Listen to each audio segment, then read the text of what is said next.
Yo guys, what is going on? Blossom is back, and welcome back to another episode of What Can You Get From That Pack. The question today is indeed the UK 5+ seaters carbon fibers, or the UK 5-seater pack. Well, yeah, 5 and above. Obviously, the significance of this pack, if you are wondering, is if we jump into events right now, it is the requirements for the Delta S4 Rally qualifier. So as you can see here, some of you might be interested to see what my options are.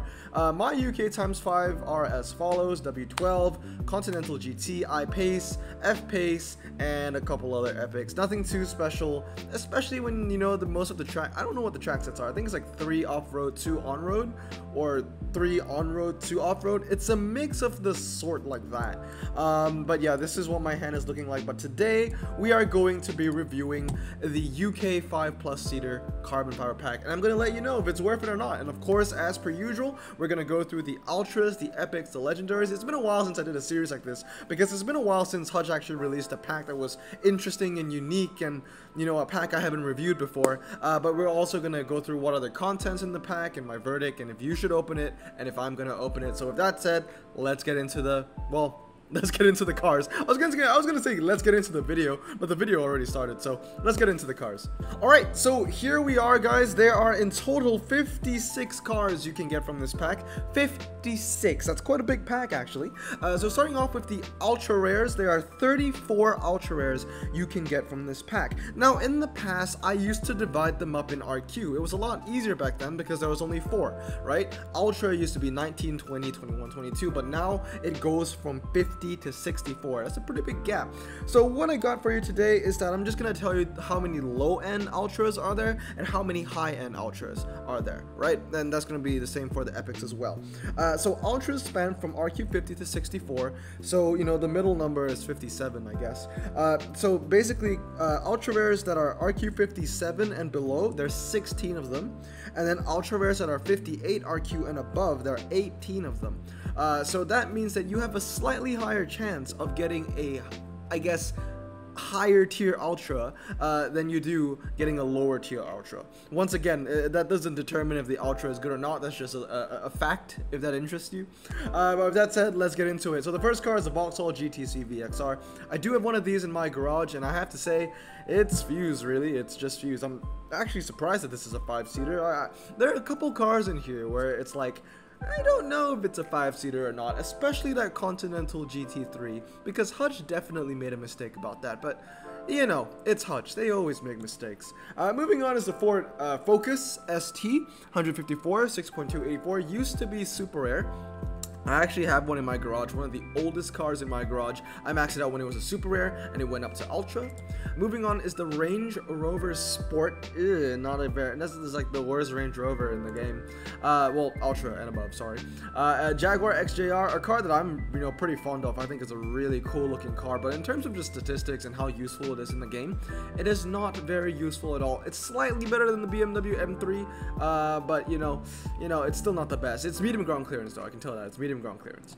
Moving on is the Bentley Mulsanne extended wheelbase. Once again, it's just another heavy boy with mediocre statistics. Nothing too good about that. And the Jaguar XJR. It has a sleeper tag on it. I have unpacked it a couple times, but I have used it every single time I've unpacked it. Nah, I'm gonna be real with you. Moving on is the Ford Sierra RS500. This car isn't very good, but personally, I'm a fan of it. It has, you know, one of the stronger MRAs for a car in its category. Now, when I mean a car in its category, I mean 80s ultra rare. That's it, 80s ultra rare. It's a very niche car, but if you are talking within the basis of 80s ultra rare, this is a very good car because it has great MRA for its competition, okay? And it has good handling as well. Also, it's medium. So in terms of ultra 80s, it's a good car, but in a general sense, or even in a UK 5-seater sense, it's not a good car. It has the Motorsport tag, but it's one of the weaker Motorsport cars in general. Moving on is the Ford Focus ST Montune. I don't know if I said that correctly. I've had a couple friends that told me that this car is actually pretty good. Handling looks pretty nice. I know it's medium as well, but personally, I don't think I've actually ever unpacked this car ever, so I don't know much about this car. Moving on is the Ford Escort RS Cosworth. Once again, it's another British car that used to be super rare. It went up to ultra rare. It actually went through a lot of upgrades, because it used to be an RQ19, but then it went to an RQ20, and that's coming from, you know, a super rare. So this car has really gone up the ranks, and I think it's really that four-wheel drive capability that's really boosting its stats, because that 0 to 60 is weak, but four-wheel drive, medium, good handling, I can see why I got the upgrade. Moving on is now the Jaguar X-Type. Once again, very, very weak 0 to 60, but again, it is in this RQ, it is in this you know, ultra rare category, because four-wheel drive, standard, medium, and you know, kind of decent handling. But 0 to 60 is weak. MRA, I don't think it's very strong, and the top speed obviously is not very high as well.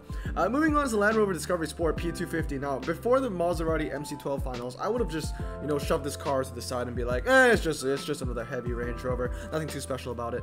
But really, after the MC12, I've come to appreciate the Land Rover Discovery Sport P250. In fact, this might be the first actual keeper from this pack. It's not a really good pack, I'm gonna be real with you, but this is a good one. It's one of the better Land Rover Ultra Rares, because ironically, you know, it is one of the lighter ones. All the other Land Rover SUVs are really, really, really heavy. This one is heavy too, but it's just lighter than the rest of its competition in the Land Rover category. It's a decent car. It's a decent car. It handles pretty well as well, but what sets it back is, of course, the very weak 0 to 60.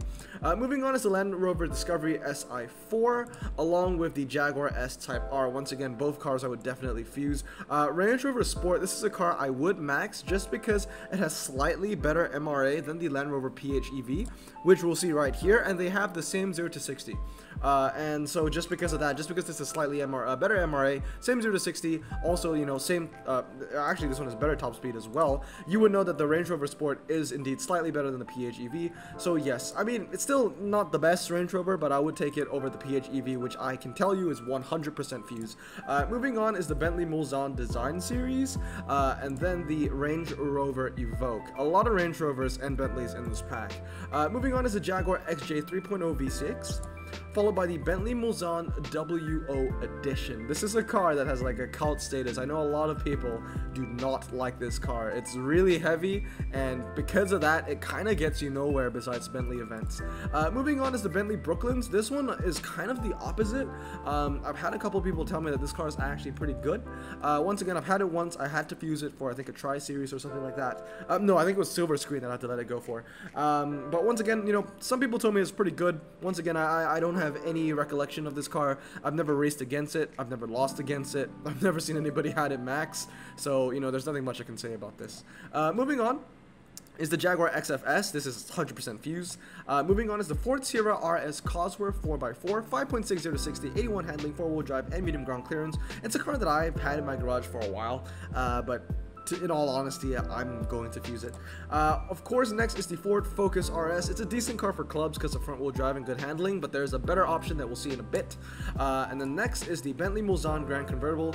It is the most recent maxed out Ultra that I actually sold. And I sold it, and then I got another Lamborghini Countach LP500 from opening the pack from the money I used after selling this. Moving on is the Vauxhall Insignia VXR Sport. Once again, nothing too special, right? All these cars are pretty mediocre, if you tell me. Like, they're pretty underwhelming. Range Rover Velar, you know, once again, it was a huge upset for me in the MC12 finals. I had one maxed out, and eventually I kicked it out and replaced it with the P250, which we were talking about earlier. Lotus Carlton, now finally a car that's actually pretty decent. Medium ground clearance, the handling is, you know, it's okay. It's not strong, it's not weak, but it's medium. It has great MRA. Honestly, it's a car that I would 996. It's very niche, right? It's a very niche car. I guess you could use it for 90s, but it's a drag Lotus. That's what it is. It's a drag Lotus. It's personally, I wouldn't keep it. You know, if I had to keep it, I would 996 it, but I wouldn't keep it. I've had one before and I have used it. Moving on is the Jaguar XEX. and the Ford Focus RS500. Now this is a car that you want to keep. This is definitely a keeper, one of the best front-wheel drive cars in the game. Great handling, decent 0 to 60, decent MRA as well, great for clubs and great for front-wheel drive events. Moving on is the Jaguar XJ 5.0 V8. I have two of these maxed out. 0 to 60 is 4.5, handling is 83, medium, standard tires. You know, the stats are okay. It's a pretty strong ultra rare. I don't use it a lot though, but you know, I remember talking about this with my friends recently with the Boars, and you know, my XJ 5.0 V8 actually holds pretty good win percentages, so I guess yes, it does get the job done when you need it, because I have two of them and both of them have win percentages in the high 70-80% ratio, so it's a pretty decent car for sure. Moving on is the Jaguar XF-RS Sport Brake. I have this maxed out as well. It's a decent car for city streets if you don't have the Mitsubishi Evo 4 or the Vauxhall Maloo. But if you have the Maloo and you have the Evo 4, then this car is pretty irrelevant outside of Jaguar events. Moving on is the Bentley Mulsanne Speed, or the car that I like to call Butter because it's just blocky, big, and yellow. And then lastly is the Bentley Mulsanne Blue Train Limited Edition. I think those are the last of the Ultras. No, there's one more. I just remember there is one more. The Jaguar XER Dynamic S. Now, this car is RQ64 for multiple reasons. It's four-wheel drive, it's medium, the handling is okay, and the MRA is very, very strong. It's about 87, I think. I remember when GE dropped, someone told me that the MRA on this car was 100, and you know, for a second I was like, wait, no, you gotta be kidding. It's not 100, but it is still strong. It's in the 87 range, but the 0 to 60 is quite weak, to say the least. But those are all the Ultras. To be honest, not very enticing. Honestly, about 4, maybe 3 or 4 keepers. Everything else was a fat fuse. Moving on to epics now. There are 14 epics you can get from this pack. 5 of them, as you know, epics span from RQ65 to 79, so the median, is it median? I failed math, so it could be range, median, what's mean? Something, I don't know, but the number in the middle, right, is 72. So 5 cars are RQ72 and below, and 9 cars are RQ73 and above. So you have a pretty high chance of getting a higher RQ epic than a lower RQ epic. But once again, that's just a stat that might interest you. Once again, you know, RQ really doesn't determine much. I mean, you know, 79 is a good epic, but not all RQ79 epics are, you know, key cars. That's a whole different topic on its own. But we start off with the Vauxhall Insignia VXR. I think everyone can agree that this car is fused. The only person that I know that would keep it, max it out, would be Victory. Victory loves this car for some reason, and I don't know why. Moving on is the Range Rover Evoque Autobiography Dynamic. I've seen a couple of these cars maxed out for the MC12 finals, and I'm so sorry if you had to max it out because it's not a good car. Moving on is the Range Rover 5.0 V8. This one's actually decent. I actually use mine quite a bit. I have it 996. It's, you know, it's a very good drag car. It's basically, you know, if you have the RQ space, it will beat the Trailblazer, it will beat the AMG G63. It's a good drag SUV, but once again, you know, one of the main things that sets this car back is that it used to be an Ultra, so there's always this stigma of like, oh, you know, I could have maxed it out as the Ultra. It was a lot easier back then. Now it's epic. I don't want to put in the resources on this anymore, and you know, that makes sense. But all I can say is that yes, I have used this car a lot. I would be happy to get it again, but I wouldn't be using it if I got it again because I wouldn't max it out. So, you know, overall, it's pretty irrelevant. I would sell it. But if you have the resources and you really like Land Rover, this is actually a good one to get. Moving on is the Land Rover Defender Works V8. Very good car, this one. It's one of the best Land Rovers in the game because four-wheel drive off-road capability. We all love that. I have this maxed out. It's still gonna lose to the Colorado ZR2 though. I'm gonna be real with you. It's gonna lose to the Colorado ZR2. But I do use this car quite a bit because, you know, GE events, any GE off-road events, this is the car you want to go for if you don't have the Cadet. And obviously you can't use the ZR2 or the Raptor in GE off-road events because those are American cars. So yeah, if you get this car, definitely keep it. This is a car I would say it's worth maxing out, although it is low RQ. Moving on to Bentley Flying Spur, followed by the XJR 575 and the XJR. These two cars, I'm gonna be real with you guys. Be careful with these two cars, right? 3.90 to 60, 3.80 to 60 for a Jag. You're telling me that this car almost goes to 60 as fast as a Hellcat? No. No, absolutely not. If you search up on Evo or literally any website, just search up Jaguar XJR 2013 or Jaguar XJR 575 2018. Search it up anywhere. Auto Trader, Evo, which supplies the stats for Hutch. Go through their statistics on their cars. Literally, this car has a 0 to 60 of like 4.4, and I think this one is like 4.2. The stats are wrong. They're gonna get nerfed, but obviously Hutch, they like to work slow, so they'll probably get nerfed when I'm like 60 years old. But you know, I have them. I have both of them, but I don't want to max them out because I know that they're gonna get nerfed, and I'll just be disappointed when they do. Moving on is the Jaguar F-Pace 3.0D, along with the Bentley Flying Spur W12 and the Jaguar I-Pace. Finally, a keeper. I would say the only two keepers from this is the V8 Works and the I-Pace that we've seen so far. Amazing car, the I-Pace. This one, just a word of advice: if you have this and you want to max it out, 233 it. 233 your I-Pace. Don't 323 your I-Pace. 233 your I-Pace. Don't even think twice. All right, just take my word for it. Trust Blossom. 233 your I-Pace. I have one. I have it maxed, and I have it 233. So moving on, Flying Spur V8S, nothing too special. Bentayga Diesel, this car is actually pretty good. It's like the only good Bentayga in the game. And then we have the Bentley Flying Spur W12S and the Continental GT Speed Coupe, which is a car that has been tearing me apart for months, but I finally maxed it out. I chose 233 over 323. Now, moving on to legendaries. There are 8 legendaries you can get from this pack. The first one is the Range Rover Velar SV Autobiography Dynamic Edition, and then the Range Rover Sport SVR, which, you know, I love saying it because it is in one of my favorite 21 Savage songs.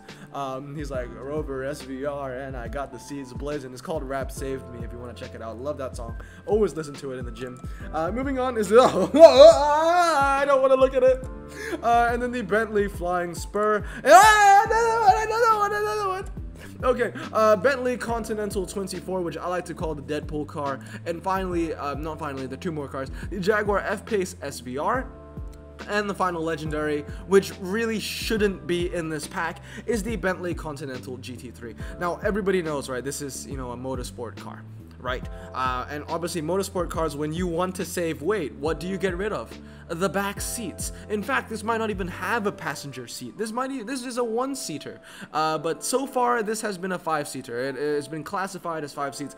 You know, this is one of the reasons, honestly, this is where we as a community should really, I wouldn't say get the pitchforks and the AR-15s, but like, we gotta get our voices heard, right? Because this has been a problem for a while. A lot of people knew, and you know, a lot of people in the community have already made jokes that this car has 5 seats in the game, but it doesn't have 5 seats in real life, and it doesn't have 5 seats in real life. And this is a problem that Hutch should address immediately, right? And if they don't address it immediately, they should at least know that this is a problem. A car that doesn't have 5 seats is tagged as 5 seats in the game, so they know it's a problem, or they should know it's a problem, but I don't think they know it's a problem actually, because then they went to make a Tri-Series qualifier have the requirements to be ×5 GE, no, not ×5 GE, ×5 5-seater British cars, and now people with this car can use it when honestly it's an unfair advantage. You know, this pisses me off because I have talked, as you guys know, I talk to Hutch from time to time, and if you're watching this CMG, if you're watching this Android, I know Hutch isn't watching this. Hutch doesn't watch our videos. They only watch the Rebel Racing videos because Katie actually watches the videos, but Katie only deals with Rebel Racing now. So, for the other YouTube creators, you will know, for Top Drives, that you will know that Hutch likes to say that they don't like to, give an unfair advantage to us influencers. That makes sense. But everyone that has the Bentley Continental GT3 will have an unfair advantage in this event because it doesn't have 5 seats, but they can still use it. And this car is so much better than all the other cars that we've seen. 2995, is there any car that gets close to 2995 in this category? No. No. No, no, no, no, no, no, no, no, no, no, no, no, no! That car is literally an unfair advantage, but Hutch is letting people use it in the event, in the S4 qualifiers. It makes no sense. Hutch, fix your game! actually fix your game. You know, this is what pisses me off, really, because they are so slow with everything.